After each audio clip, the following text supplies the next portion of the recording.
Right. Thank you so much, Alessandra, for joining me today. My name is Fernanda Espinosa, and I'm here with Alessandra Moctezuma.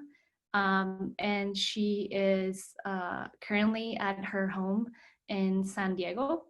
We are doing an interview for the Pandemic Project at the Archives of American Art, Smithsonian Institution. All right, so let us get started.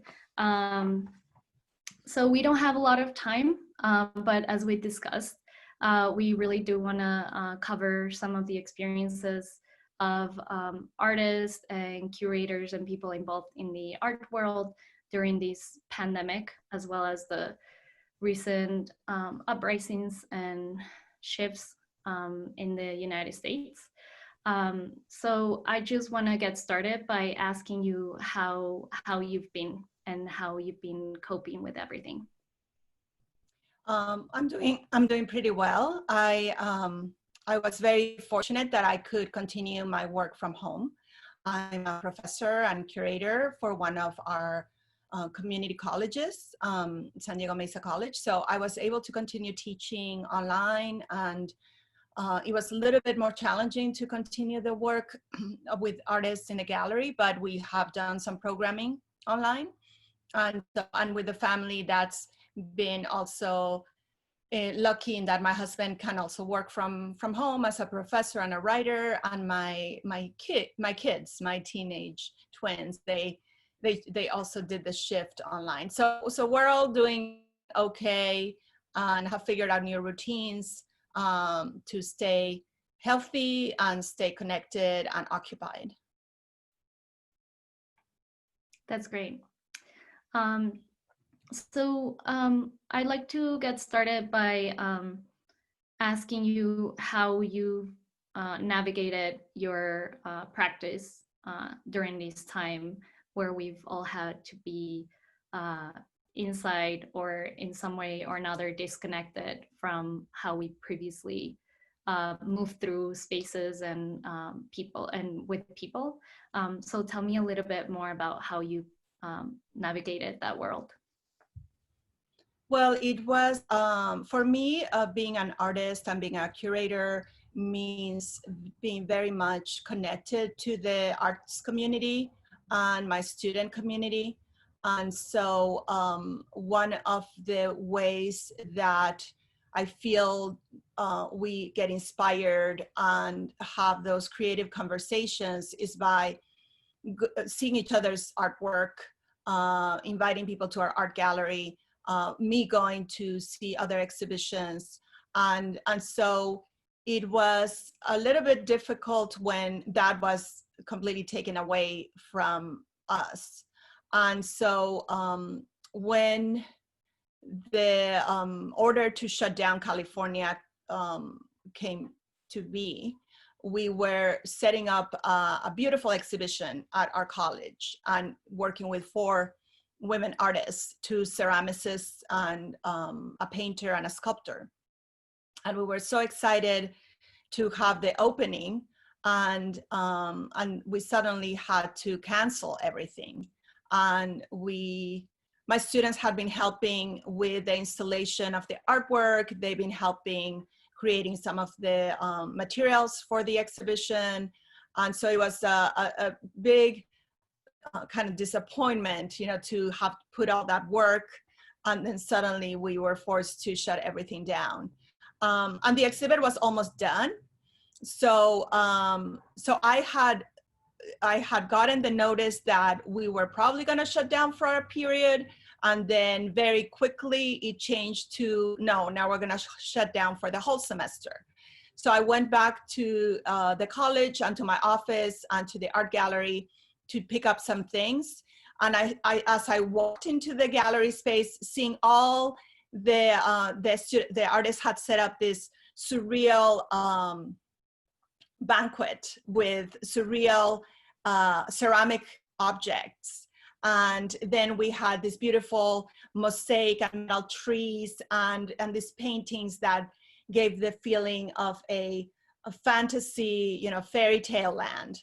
And as I was sitting there looking at all the beautiful work and the fact that people were not going to be able to see it, I just took my iPhone and I just impromptu went live on Facebook and started narrating and showing people everything that was there and that they wouldn't be able to come and see that week. So it was, it was just a quick decision to just do that. And it was, of course, not perfect, but I think a lot of people just loved the fact that we were trying, but that we were, that I was trying to deal with the situation and trying to at least provide some images and some connection with the artwork and with the artists.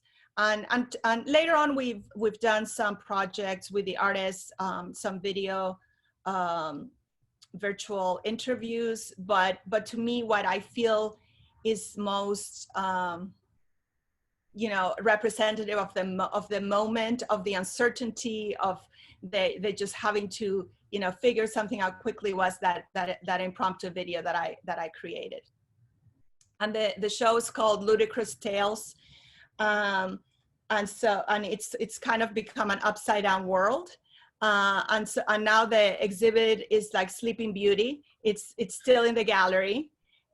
We've gone back to photograph it, but all of the artists agreed to keep the show up, just in the hopes that at some point we would be able to go and see it. And at this time, I don't know. It's still, it's still undecided. Will we be? Our campus decided to shut down for the fall again, so everything's going to be online for the fall, meaning that also they're not going to want to have people on campus. So how long can I keep that show up? How long will the artists be? Will the artists be patient to leave that work there for the duration? I went back when we were photographing the exhibit, and what was so curious to me is anything that you leave for a long period of time, it starts gathering dust. But there was some magic to this space. When I went and looked at the ceramics, there was no dust in anything. And everything just looked clean and pristine. I don't know how that was achieved. It's like, maybe it's a magical space. And so, but it's, it's just really hard, because we think of, art making is not only the process, but it's the sharing of that work.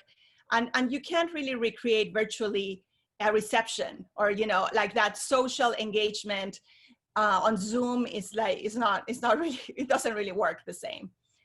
So that's what that's one of the things that I experienced. And the other side of it was also my students' enthusiasm to continue the classes. Our class, I teach a museum studies and gallery exhibition skills class. And I had to switch modality, and we had to meet on Zoom. And we would always do behind the scenes visits to museums and art galleries, and meet with museum professionals in their vaults or storage areas, or in their workrooms in the museums. And what I did is that I reached out to all of my museum friends and colleagues, and we were able to do some of those interviews on Zoom, and have them coming to my virtual classroom. And that worked actually fairly well. I even could bring some museum professionals from Los Angeles. I brought an artist all the way from New York to our Zoom meeting. So there were some surprises in that an intimate conversation on Zoom maybe in a sense made it easier for the students to participate. And they felt more, you always have the shy students who are so intelligent, but then afraid of ask questions, but they use the chat to ask questions. So there were certain advantages. But I continued through this time to try to keep that connection with artists, with museum professionals, and I try to follow on social media. That's one of the, with all of the problematics of social media, it's unfortunately it's one of the few ways that you can keep in touch with people and what they're doing, get a little bit of that immediate connection on how their day is going, how their lives are going, what they're producing, what they're making. Yes, we could have a whole other interview about social media and surveillance, but Yes. One thing I wanted to ask you, thinking about the importance of the public in your work, both as an artist and as a curator, is how do you see the impact? I mean, you just mentioned basically the way you think about teaching has changed. But beyond teaching, just thinking about public art and public space and the impact that both the public health crisis and the crisis with racism in the United States has had on the public space. And I'm sorry these questions so long, but I guess also thinking about public art and what's happening with monuments and arts in public. So I think that this was interesting. I feel that the only time I really felt comfortable going out of my house, because my husband is high risk, so we have to be extra careful. So the only time I really felt comfortable going outside was when I went to one of the protests in support of Black Lives Matter.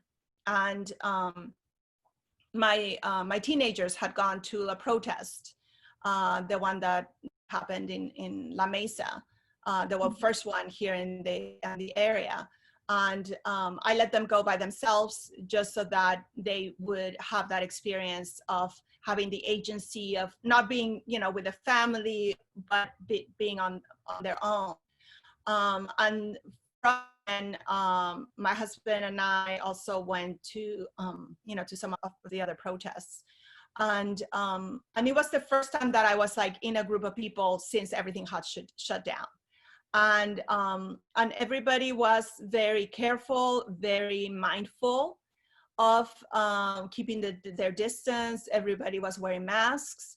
And everybody also was had their signs, which was a way of communicating, because sometimes you're with a mask, it's hard to speak, but the way that you're talking to each other is through those signs. And you're talking to each other, and you're talking to people who are, watching, and you're talking also to people in the future because you're presenting those images and those signs. And also right after the protest in La Mesa, ended up with some of the shopping centers getting, burned. And so, there was a lot of storefronts that needed to be boarded up. And what happened the next day is that groups of artists, including several artists that I knew that live in that area, went out there and started helping cleaning up and painting murals and just improvising murals that were hopeful, that were in support of Black Lives Matter. And so you see a whole range of expressions. And I've always been very connected to the power of public art. And more so, I teach museum studies, but my background is really working with Judith Baca, who was one of the leading Chicana, muralists, whose focus is process that engages community, telling the histories that get forgotten, right? So the power of public art in that sense, the power of muralism is really important. So seeing all of these artists coming out and creating these pieces, and the artists that participated in the protest. And more recently, there was another group of artists that have joined together to do the writing in the sky, with airplanes. This was Marcos Ramirez R. and Harry Gamboa and other artists that got together and wrote to close the detention centers and defund, demilitarize. So artists were, I believe artists are always at the forefront of bringing attention to these issues. It's just that sometimes we don't notice, when life is normal, when you can go party, have fun, all of these efforts sometimes are not visible. But I think in this time where we are all spectators, shut in our homes, I think then these actions as they're telecasts and broadcast and presented in social media, they have had a pretty wide reach within, at the very least, within the activist and artist communities. And so that is pretty inspiring and exciting. And that also, and at the same time, you have this idea, some artist friends I know, they were like, we're introverts, we're rather just be in our studios. And yeah, that's one type of artist, but there's another type of artist that always wants to be connected and, connected with the community and try to change things. And so, so with the monuments, it was interesting, these monuments that are being taken down. And there were some monuments of Christopher Columbus, that one was taken down here in Chula Vista, but those monuments never really spoke about people or community. Those monuments were just kind of a celebration of these figures in history that are very, very problematic, and that are representing a kind of status quo that has kept other people oppressed and exploited. But the counterpoint of that is this, mural movement, and to me, it also, a lot of it, you can connect back to the WPA and the Mexican muralists that were using this as a voice to speak out for the people who are the most oppressed. And so it's interesting that kind of this counterpoint of this effigies of misguided like power being taken down, and the rise of this popular images, murals. Sometimes it was not only in New York, there were several artist friends that were also boarding up the buildings and putting up murals. So it was really an interesting counterpoint between those two things. So that's, I think, some of the things that I've been thinking about during this time. Mm-hmm. So I have two more questions that I want to make sure I ask you before our time is up. And kind of to continue on the same line of thought, I'm wondering how you see your work as an activist and as a curator, as a teacher, and any of your practices. How do you see it going forward in ways that are different from before? Well, I think that I realized that I've always made it a very important part of my work as a curator, as an artist, to kind of elevate the voices of fellow artists of color, Black artists, artists that were speaking about social justice issues.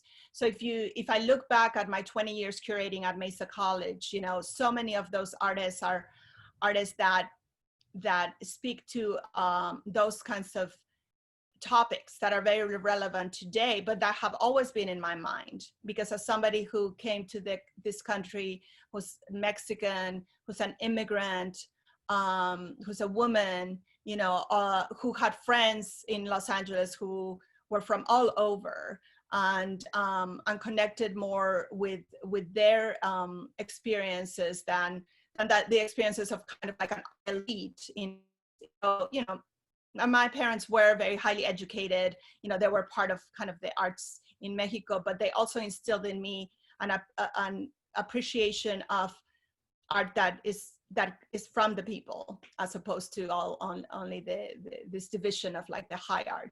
So I think that I'm trying to figure out, okay, so I've done this, I think I've done a fairly good job in trying to present this artwork, albeit if it's a setting that might not have the audience, the large audience that you might have in a museum. It's a college gallery, and yet the conversations that we have with the students have been amazing. In February, we had a show that dealt with slavery, with the effects of slavery. Was an artist who was talking about issues like police brutality, and the students were so engaged with this exhibit. And when I saw all of those same students participating in this protest, I understood why having that forum to talk about these things was so important. So as a curator in an academic setting, I can, I can do that job of presenting things, but what else can I do? And a lot of my students in the museums have lost their jobs. They've been furloughed. Some of them have been laid off from their positions because of the museums closing down. Mm-hmm. And I'm trying to emphasize, so I'm gonna shift focus to emphasize also more the work in community arts organizations, because I think even though, I love going to a museum, I love looking at the history of art, I love looking at art from other places, I also love going to the small community arts center and seeing the work of, an outsider artist or an indigenous artist. And I would like to find a way to advocate more for the lesser known community arts organizations. I think Jacobin had an article the other day about, is it possible to have kind of a culture, support of our culture from the left. And I think that everything is always relegated either to the world of academia, or sometimes it's relegated to a world of institutional critique, which is very important, obviously. It's like taking down those sculptures, right? But on the other hand, I feel that a lot of the same academics don't know about the small community arts nonprofits that have been doing the work. How many people know that they're trying to do a museum of Chicano Park, and the history of Chicano Park, and that they need the funding and that they need the support. And there's always this inequity in that the big organizations, the big museums have access to the powers that be. They have the big board, the wealthy board members, but the small community arts organizations, they don't necessarily.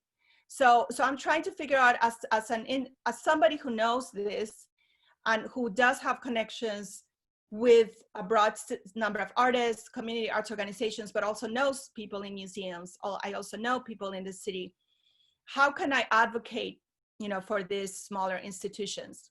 And also because I feel that, historically, sometimes big organizations, I remember when I was an artist, if you showed in a museum, the museum was like, well, we're not going to pay you because we're already giving you this presence in the museum.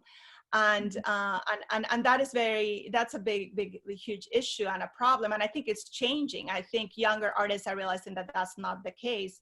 On the other hand, you have small community arts organizations who try to find funds to pay some to an artist. And so I at this time where, I don't get to go to the arts events, I want to focus more on how can I help shift that paradigm, of how can we support better art across the board, and art that is also, coming from the streets, coming from community, and how can we channel the funds that are available for art. The greatest thing was when we had the New Deal and the WPA, and there was a huge, to resolve the issues of the Depression, FDR decided to fund the arts and to support artists. And so I feel we so much need something like that, because the NEA is, the amount that we get from the NEA and other government funding agencies is very small. And again, a lot of it is not as distributed as well. The community organizations might not have the professionalism or the grant writer that can write that grant, to get the money. So now that I have time to consider and to help and to train my students, I'm gonna try to fit some of those things in. Mm-hmm. Yes, and to your answer, it's been amazing to see so many of these very autonomous community organizations create huge networks of mutual aid within weeks of the crisis. And I totally agree with you that that's really important. And just to end our conversation, I wanted to make sure I ask you if you've been creating or writing anything during these last few months that you want to share.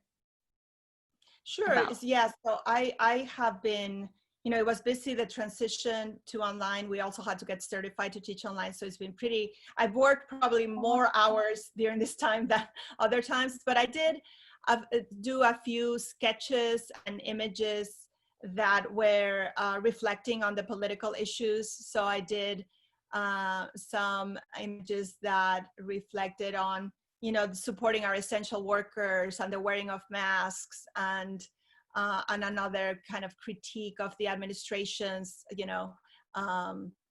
lack of leadership with the situation. And they're mostly been in the way of quick sketches. I really love political cartoons and also political posters. Another aspect of what I teach in my Chicano art class, besides the murals, is also, posters. So I did make some of these images as examples for my students, because I wanted them to create posters that were relevant to the moment.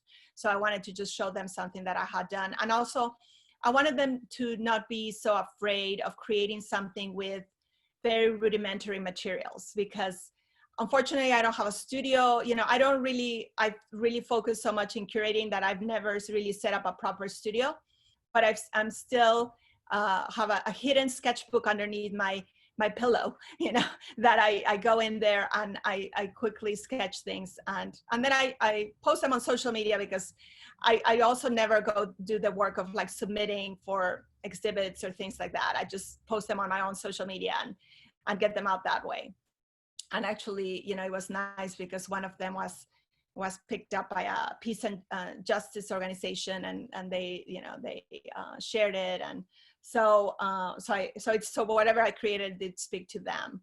But they're very modest. But I love artists like Posada, who created the quick, illustrations for the newspapers. I love to just do something in the moment as a kind of critique and a journal of the time. So that's basically what I've been doing. Great. Well, thank you so much. Is there, before I stop recording, is there anything that I didn't ask you that you would like to document in this interview? I think that's great. I think that you gave me opportunities to talk about a lot of these things. I just wish there was a better way to keep connected with the artists, that we had better ways to have deep conversations. Like I said, social media is like the only way that you do it, but it's not really appropriate and not a good platform for true dialogue. So so that's my hope, that as we continue on this lockdown situation, that we that we figure out new strategies to connect. All right. Thank you so much, Alessandra. You're welcome.